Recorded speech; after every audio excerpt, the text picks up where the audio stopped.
What's up guys, this is sensei. In today's video we're going to be covering the full gameplay from the 1900 world record PAM by Firedkr in Solo Showdown. Okay, we're just going to be going all the way through, and I'm going to give a play-by-play and tell you what to look out for, so that, I mean, you could push your PAM super high as well. I'm planning to get a rank 35 pretty soon, but yeah, anyways. If you haven't seen my last video, we basically went over some highlights, and I also went over some of the problems that can happen whenever someone pushes super high in Solo Showdown. We went over false accusations and just name calling and stuff like that. So go ahead and check that out. I think it's a very important video because that kind of thing happens a lot. Anyways, let's head right into the game. Alright, spawning at the top of the map here, going for the boxes near closest to us. Alright, very important to just get those boxes and not waste your time with other people. Leon over there. We counter Leon pretty well, so Leon does a smart thing and leaves, and we're able to get that box over there. Now, I assume that Firedkr goes to the top here, probably due to a robot spawn, because there are robots on this map, and so once he deems that it's safe, he proceeds his way down, hops into this bush and waits for a bit just to see what's going on. Okay, he sees a crow over there and a bow. Now, one key thing to notice here is that no one is teaming with Firedkr, right? So a point that I made in my video that I put yesterday is that not everyone is going to team with you, right? You can't just expect to just spin and have the lobby carry you to victory. Okay, there's going to be times when people are not going to team with you. There's going to be times when you're going to be facing backstabbing.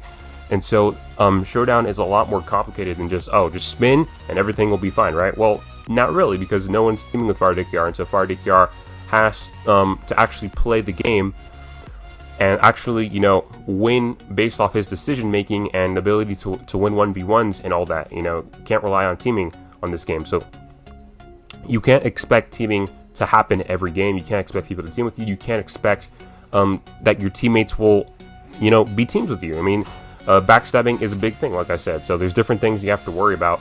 And in this game, Firedkr has, you know, to work around no one teaming, right? And so, pinching this Nita over here, Nita not very good against Pam. Pam just has the range and the damage to deal with Nita. Running away from this boss over here, going to the top left of the boss on the come out for us.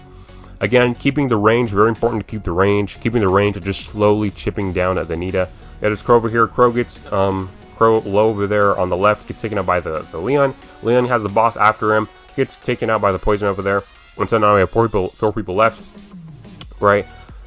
Start shooting at this Nita, but then we go to the top of the map here. The boss now currently following the Crow, and you can just see why having the boss follow you is just kind of bad news. Nita gets taken out of the mines. Crow is able to avoid the mines, but it's not going to be long before Crow gets taken out. He's just so low. And then we're able to pop our turret there to heal and take out the bow there. So very well played. Hopping into the next map here, getting the boxes, like I said. Teaming with the Surge. Alright, and just looking for boxes and just getting them, pretty standard. Checking the bushes just to make sure that no one's camping. And yeah, just getting those early cubes, very important to do so. Alright, we have this Brock shooting at us, but you know, when Brock doesn't keep his range, very easy to deal with. As you can see, just getting Brock super low, just because the Brock didn't really keep his range very well there.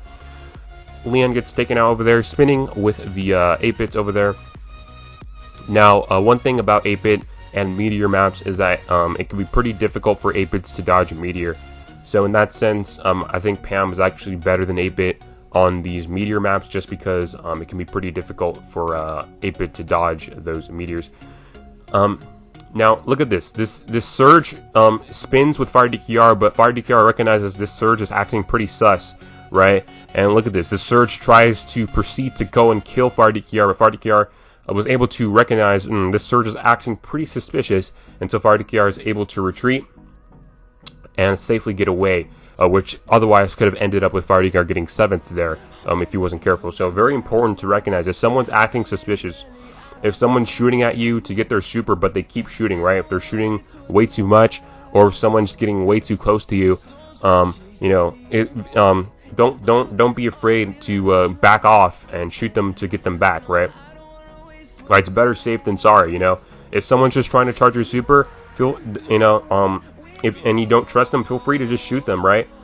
And you know, if they keep shooting, then you know, okay, they're trying to backstab me, right? It's very backstabbing is a very big thing that happens, and it's very important to recognize the suspicious behaviors. If someone acting suspicious, they're probably going to backstab you. So very key to notice that. 4 people left. We have the Surge, 8-bit, and the B. We're getting targeted by the B and the 8-bit in a second, I believe. All right, 8-bit right now, just trying to heal up.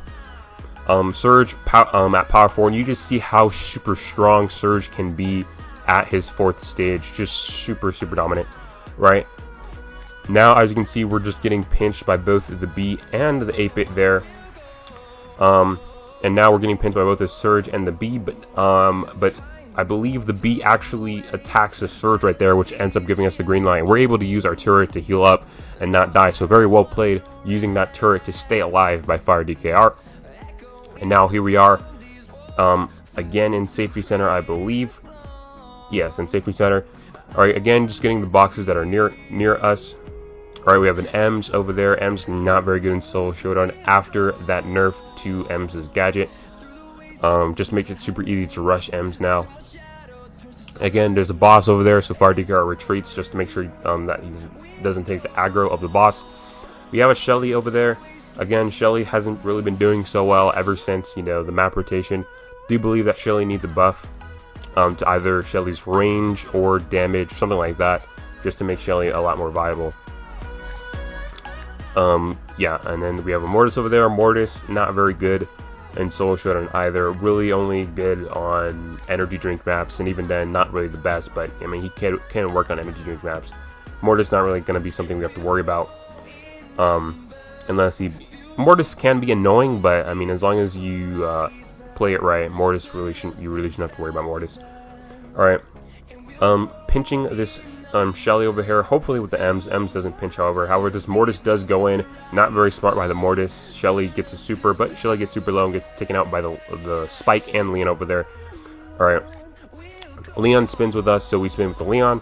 All right, Ems over there gets aggro of the boss, and again, this is why the boss can be very deadly, right?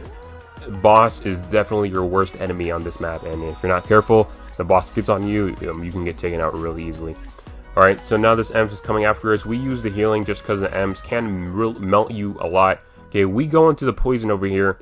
Very smart play. Firedkr knew that he had the health to survive that, and so he went to the poison to avoid going to the Spike side, because undoubtedly, if he continued to the Spike side, he would have gotten taken out, for sure. Alright, so now we just have the Ems and the Spike over here. And Firedkr is just trying to keep range and trying to keep both of them back. Okay? He doesn't want them to pinch, anyone to pinch him with the bot. So he's just shooting to keep them back and hoping that they fight each other, which luckily for Firedkr, they start to do. Firedkr able to dodge a lot of those Spike shots. Alright, and boom. They both fight each other, they get each other low, and Firedkr is able to take advantage of that. But anyways, guys, that's going to do it. Again, please check out Firedkr's YouTube channel. You can see the gameplay on there as well. Please give him a sub as well. If you want to see other world record Solo Showdown pushes, we have Alive Sin, who a few seasons ago pushed his 8-bit, and he has a YouTube channel with gameplay, so I can go ahead and review that if you guys want to. If you want to see a rank 35 coming soon, okay, stay tuned and subscribe, okay, because it will be coming. Alright, but yeah, anyways, that's going to do it. Thank you guys for watching, and peace.